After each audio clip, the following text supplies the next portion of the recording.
Hello, welcome. In this video, I will walk you through on everything about 1688, understanding how it works, understanding the interface and everything. So let's navigate. Before I start, this is exactly how 1688 looks like without any translation. So let's scroll down to see how it looks. Unlike in Alibaba, the interface is already in English. There is no need for translation.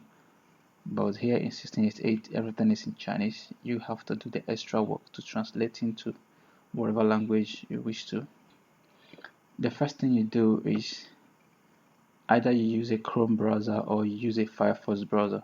But if you're using a Chrome browser, since Chrome is owned by Google, the plugin called Google Translator is already built in the browser.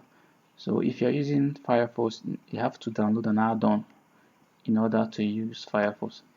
So let's say so just go to this translate page.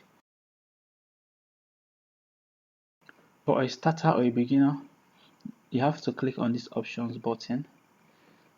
I already checked always translate Chinese. The reason why you have to check this always translate Chinese is so that this Google Translator will translate every page on 1688 without you translating each time. So if you're using a Firefox, you can quickly go to Google, search this. There are a lot of options for it. You can get this one, or you can get this one. They have quite good reviews. Then you can get this one.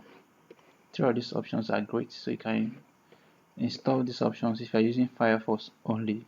Then next thing is to consider the Naira and Yuan equivalent. As you can see here, the official rate is 1 yuan equals to 51 naira, but normally agents take 52 naira to 53 naira.